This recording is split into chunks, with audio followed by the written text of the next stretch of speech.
प्रातः काल जो है, जब 10 बज चुके थे तो रामेश्वर जालान ने कहा कि भाई आप ये जो दया को विषय है, सूर्यता को विषय जी करें और सुनाओ। तो यही बात कही भाई अब और समय नहीं है, दूसरे समय में कहे जा सके है।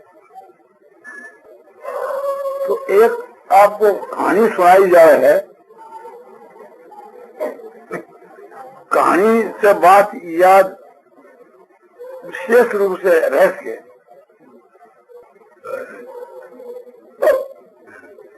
एक कोई सन्यासी माना सन्यास आश्रम में एक महात्मा थे, वह दिन की 11 बजे किसी गृहस्थी के यहाँ भिक्षा के वास्ते गए और जाकर के आवाज दी कि नारायण हरि। वह गृहस्थी है सो भीतरी था, दौड़कर बाढ़ मारा दुर्जे के ऊपर और हाथ जोड़ करके चरणों में गिर गया और रोने लग गया। महात्मा ने पूछे भाई तू रोते क्यों हो? बोले महाराज मेरे समान संसार में कोई दुखी नहीं है, कोई दरिद्री नहीं है,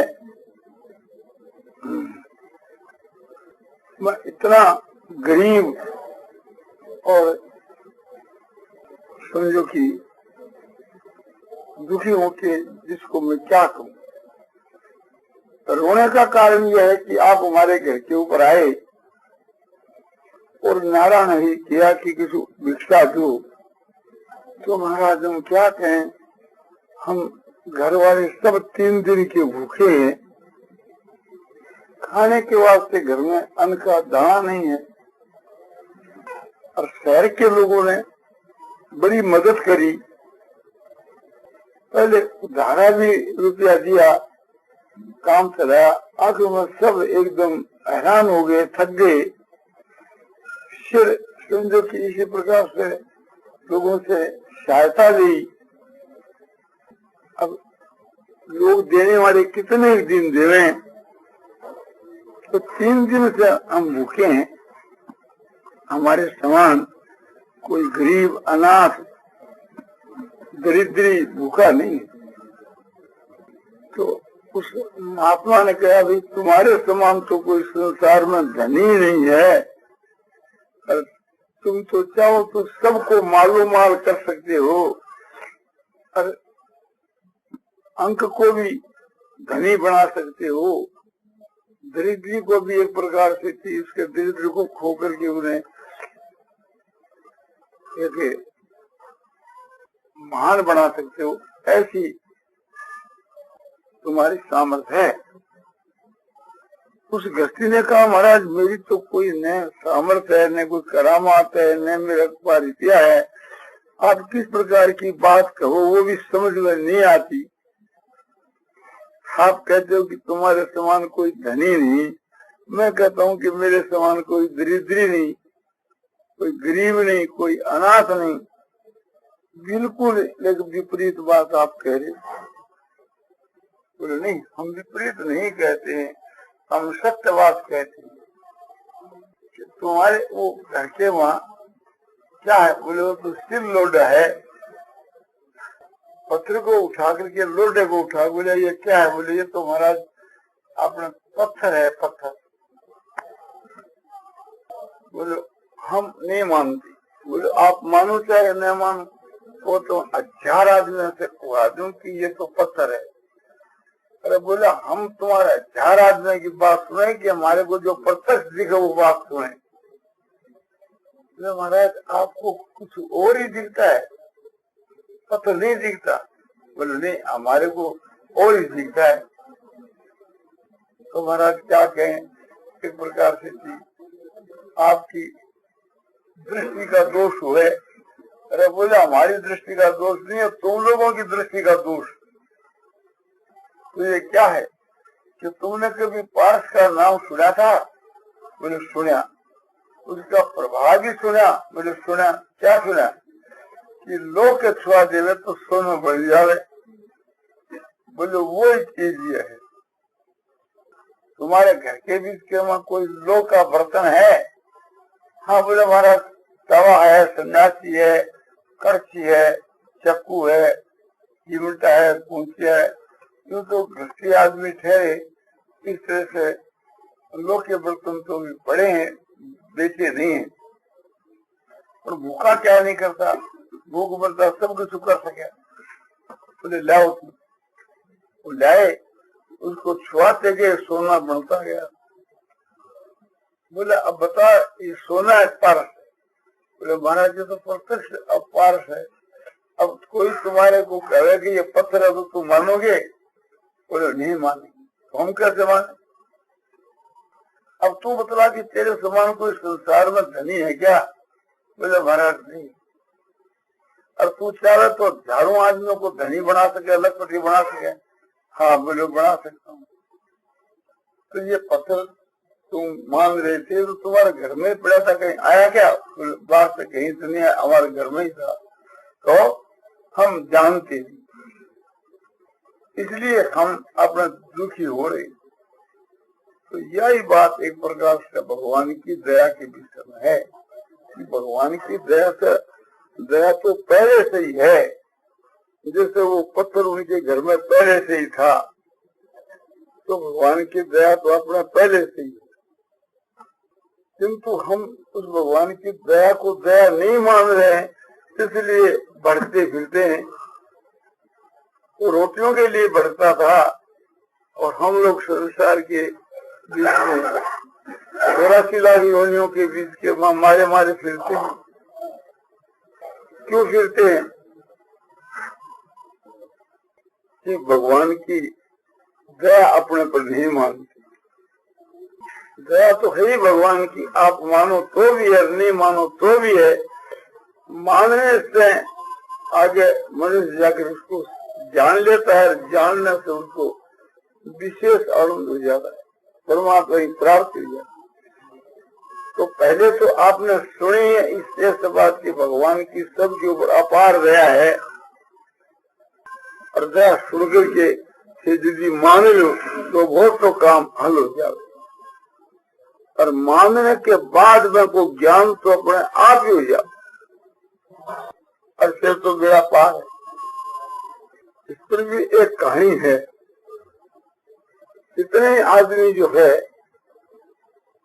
एक गांव से दूसरे गांव को जा रहे थे। वर्षा आदमी बड़ी जोर की, आज जो जोर की वर्षा आई उससे भी ज्यादा जोर की। अब फिर एक प्रकार से थी, आंधी आ गई और बादल इतने तो घन हो गए कि अपना हाथ भी अपना नहीं सुनता। तो मैं परिस्थिति के बीच में दई योग से वहां जंगल के वहां उतारे के लिए किसी धनी आदमी ने धर्मशाला बना रखी थी। वो धर्मशाला में सब लोग चले गए। उसमें हिंदू भी थे, मुसलमान भी थे, सभी लोग थे। उस धर्मशाला में बहुत से कमरे थे। तो कमरों के वहां बढ़ गए, किंतु अंधेरा हो और कमरों के वहां ज्यादा पड़े व ठंडी हवा चले, तो सब ऐसे ढूंढ रहे हैं, फिर रहे हैं। किंतु एक कमरा गर्म था, वहां उनको इतनी सर्दी नहीं लगती थी। उनको ये ज्ञान हुआ कि भाई ये गर्मी क्यों है। नारायण नारायण नारायण श्रीमन नारायण नारायण नारायण श्रीमन नारायण नारायण नारायण श्रीमन नारायण नारायण नारायण श्रीमन नारायण नारायण नारायण श्रीमन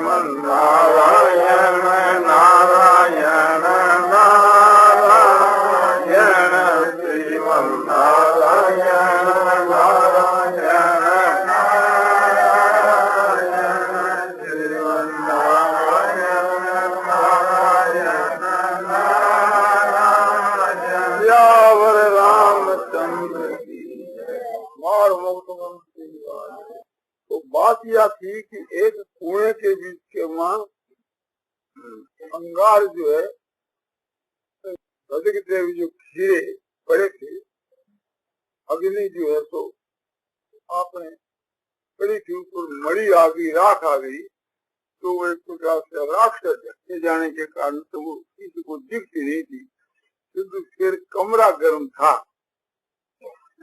तो कमरे की गर्मी के कारण सब लोग खोजने लगे कि वो तो सब कमरे ठंडे हैं, ये गर्म है, तो इसका कोई हेतु होना चाहिए कि क्यों गर्म है।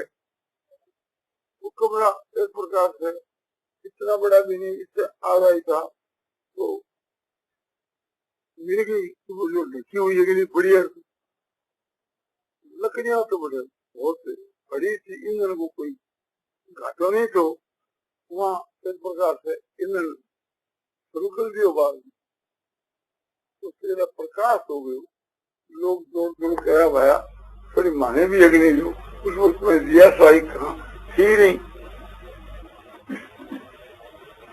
तो अगर सिरवान अग्नि देवे पूछे भी से क्या करोगा, तो मुसलमान भाई लोग था जिका बोला मैं रसोई बनाकर खावांगा और हमारे पास में घी है जिको कटोरी में डाल करके कपड़े की बाती बंद करके रोशनी कर लेवांगा। बोला ठीक है।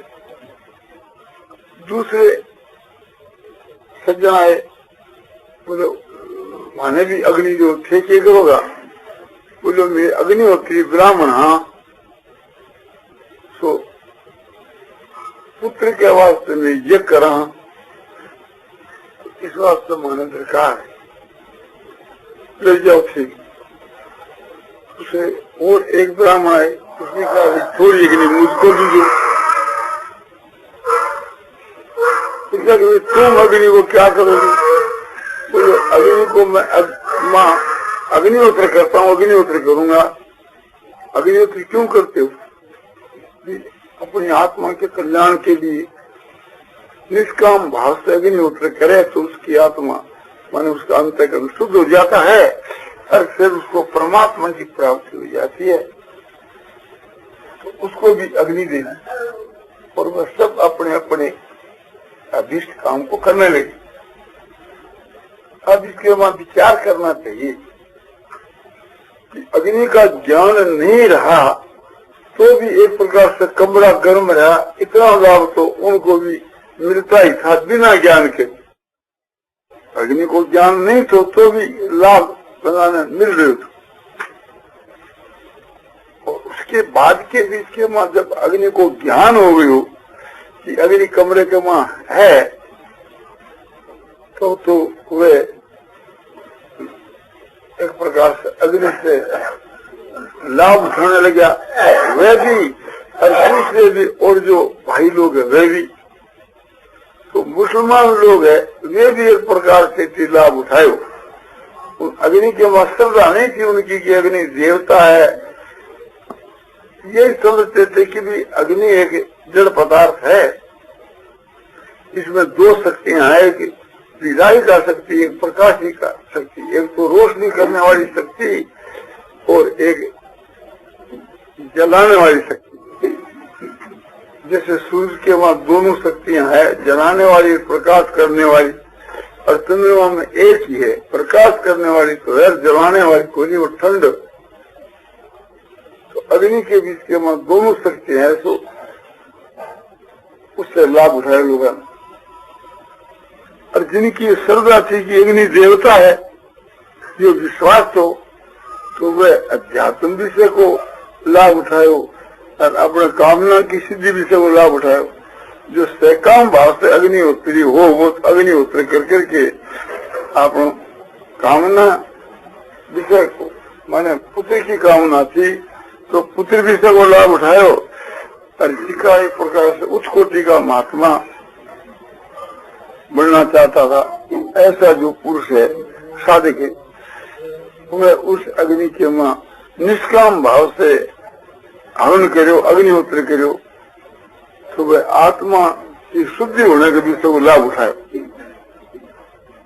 तो समझना किसी प्रकार से महात्मा जो है, ईश्वर जो है, गंगा जो है, ये बात सभी के ऊपर घटा लो।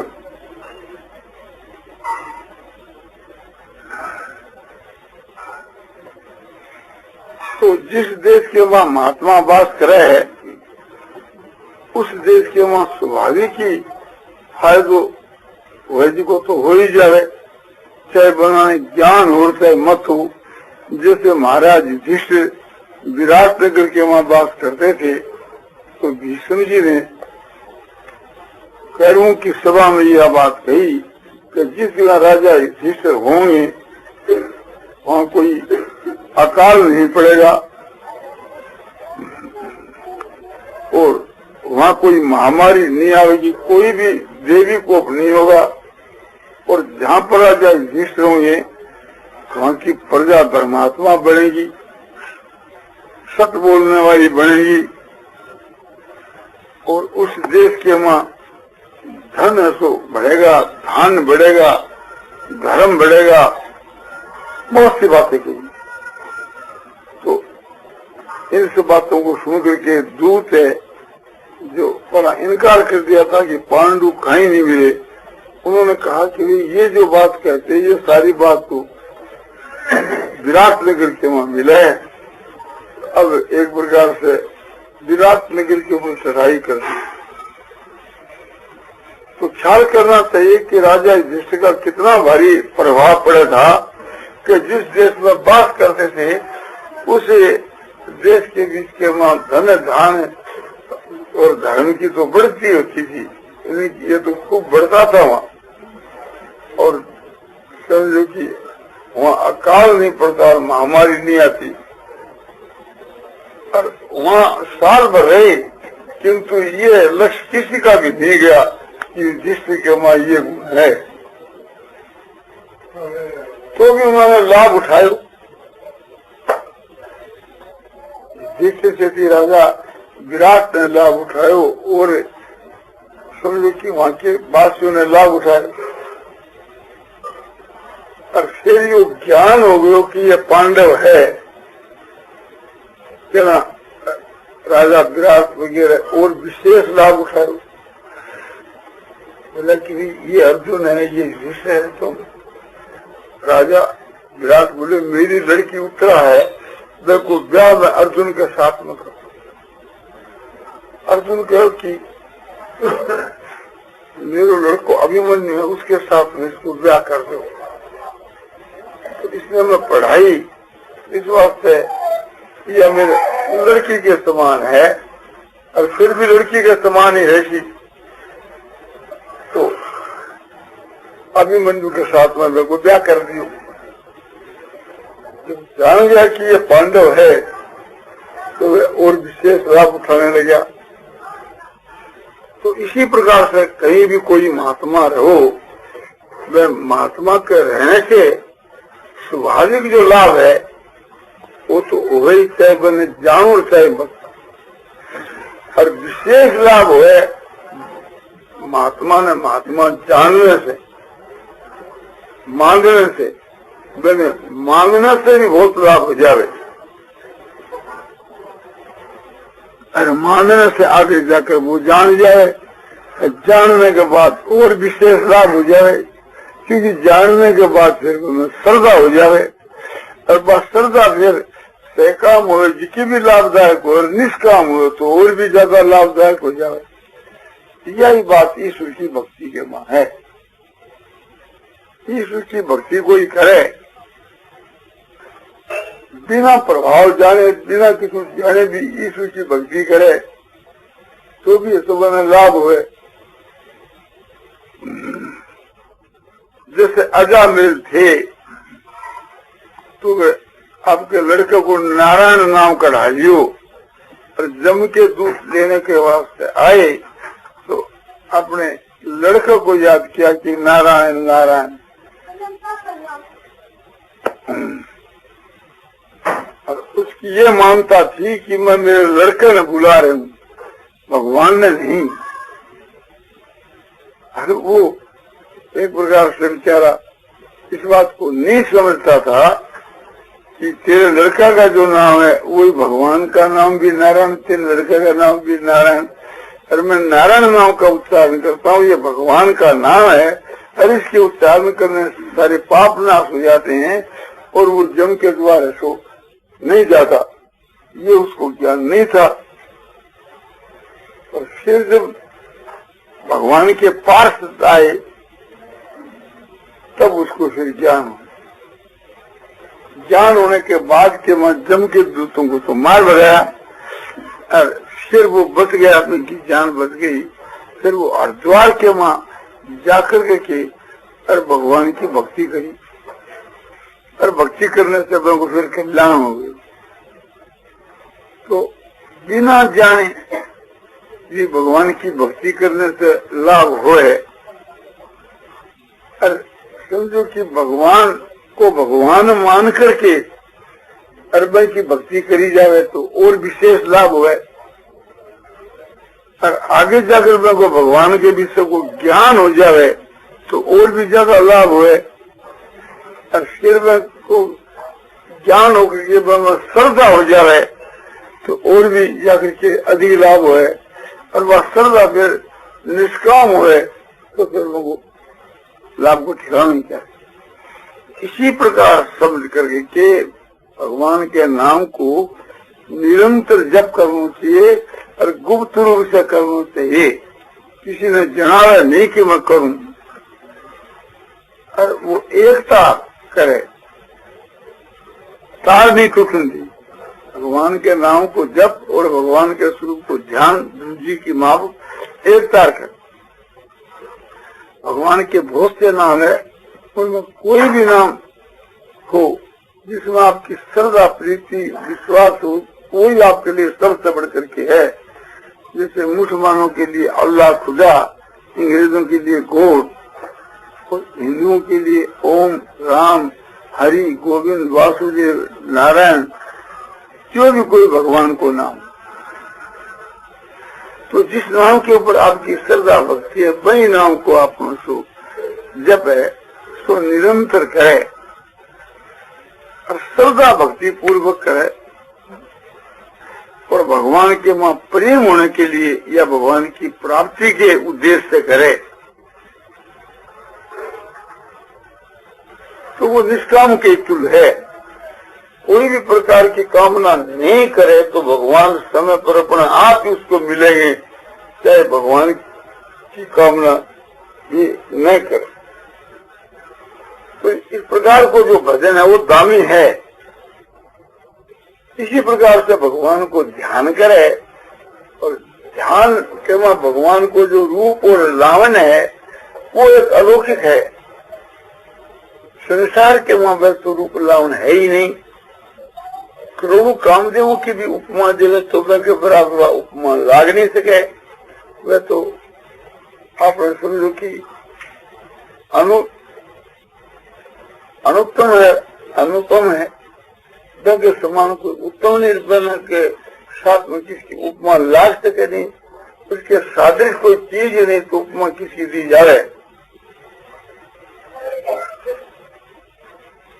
और इतना सुंदर है, एक बार बच्चे कोई झांकी देख ले असली रूप की तो बस वो तन्वा हो जाए, संसार को अपना ज्ञान भी भूल जाएगा।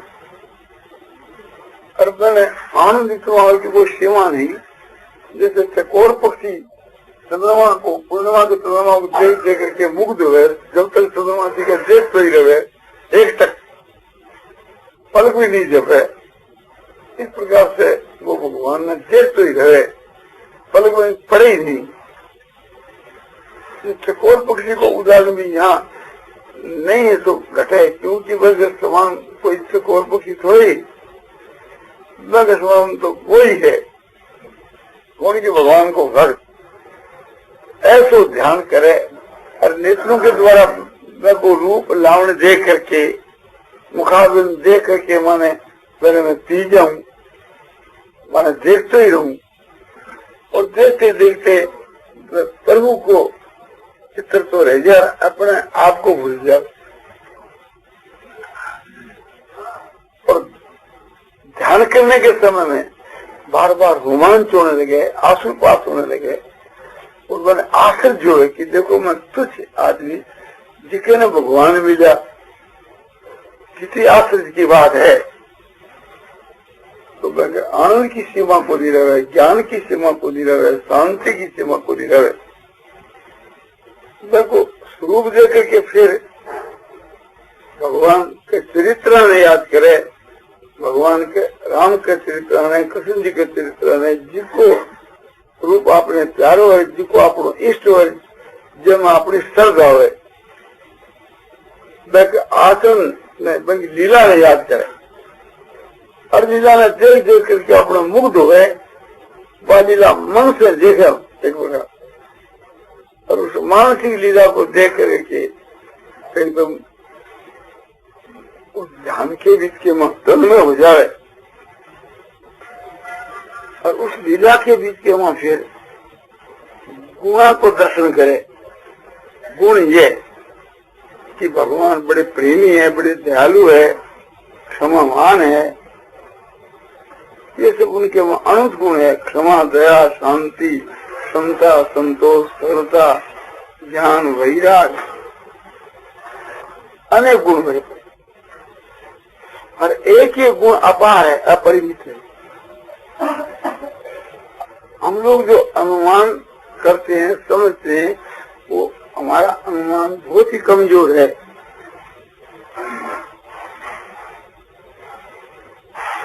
इस प्रकार के उसके गुणों को देख देख करके मुग्ध हो गए कि वो तेरे पर भगवान की इतनी दया है।